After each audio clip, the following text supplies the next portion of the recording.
Hi, good morning. I'm CBS 21's Kennedy Miller. Thank you for joining our 21 Next. We have Andrew Klein here on the call. He's been working on a pretty important piece involving the Haitian community. So as you know, Trump administration has announced it will be temporarily protected, and temporary protected status for Haitians living in the United States. So Andrew, give us a breakdown on what this means and how many people here locally will be impacted. Right. So in York County, there are approximately 10,000 Haitians living in the county. Now, I had a chance to speak with the Reverend from the First Haitian Church in York. He told me a little bit about his congregation. There are about 430 plus people around that number. A lot of them are worried because they're here and people are here legally and they could still potentially, lose that status and be forced to get sent back to Haiti. And they've had temporary protected status in place for more than 15 years. It was first granted in 2010 under the Obama administration after the major earthquake that hit Haiti. And it's been extended multiple times since then. But now the Trump administration has said, and the Secretary of Homeland Security has said that the conditions in Haiti are safe enough for them to come back. This document right here that you're looking at kind of describes the entire thing. A couple pages in is where you can really read about why and how they determined that this change was going to be made.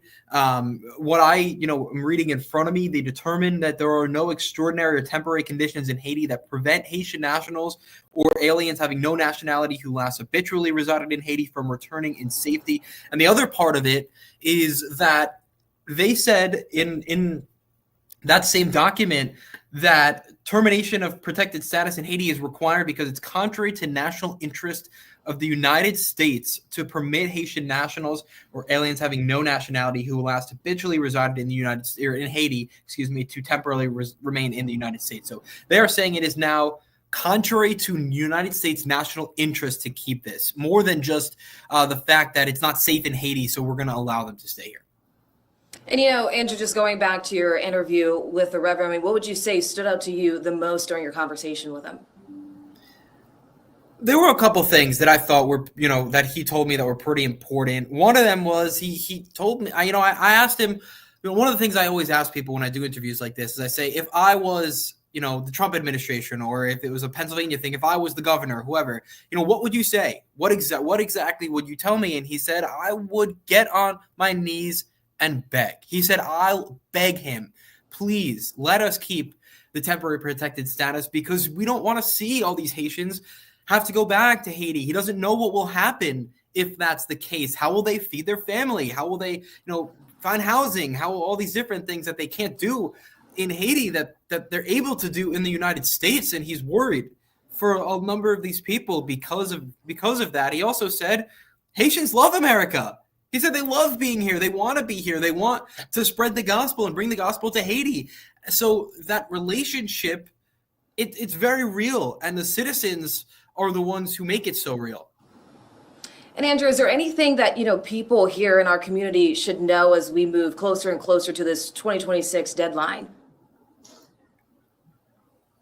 I don't think there's anything specific that people kind of need to know. I think understanding that this is not, when they were first granted temporary protected status, it was right after the earthquake. It wasn't very safe to be in Haiti. So that's one of the reasons that it was granted, was because returning to Haiti safely wasn't necessarily an option.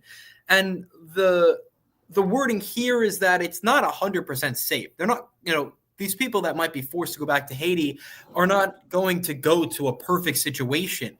But now the writing is saying that we can't keep this because it's contrary to national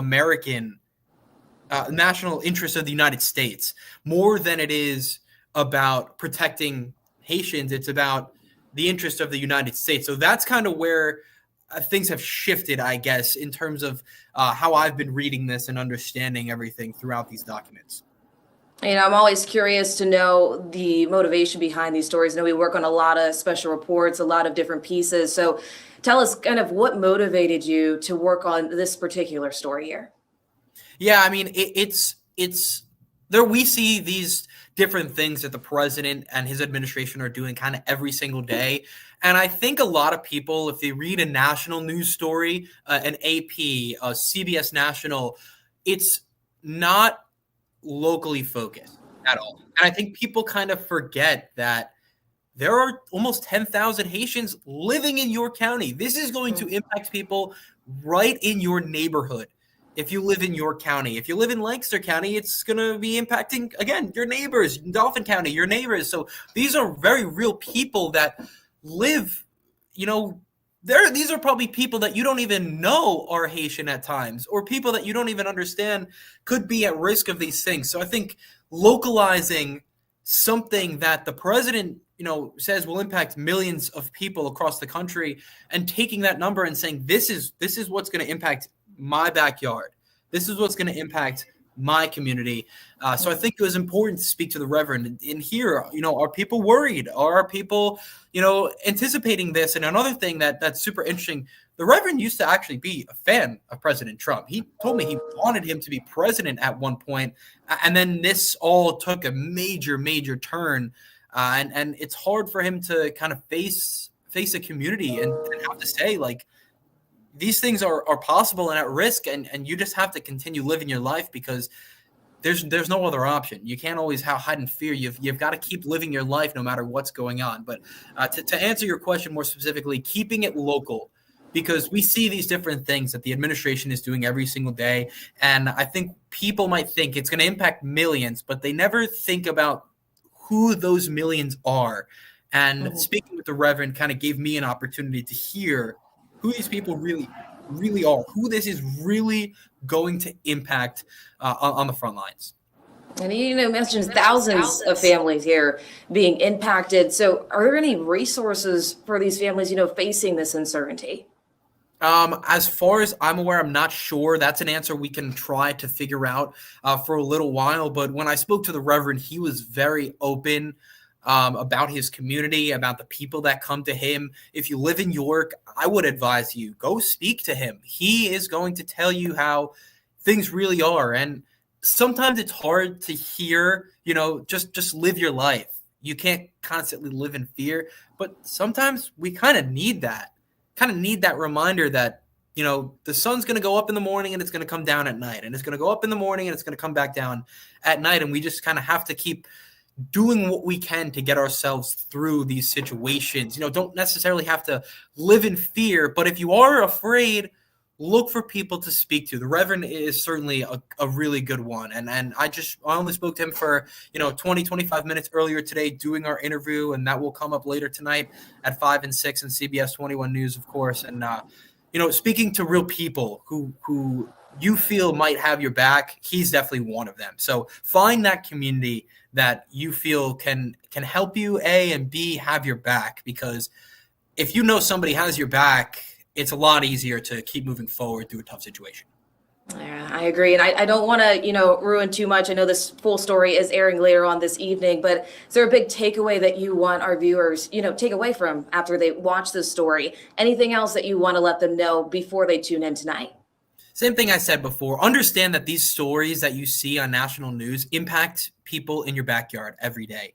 Whether you read it, whether you watch it on a major channel, whether you're watching an evening news, these things that you see happening in the United States are going to impact your community much more than you could ever imagine by just watching a national news outlet. So that was why I think it was so important to kind of see what the boots on the ground were like in this situation, especially here in York County, where so many people are going to be impacted. All right. Well, Andrew, we appreciate you taking on this story. We're looking forward to seeing your full report tonight at 6 o'clock. You can also view that story on our website as well, cbs21.com. But again, that full story will air tonight, 6 o'clock on CBS 21 News. For now, we appreciate you joining our 21 Next, and we'll see you back at the next one.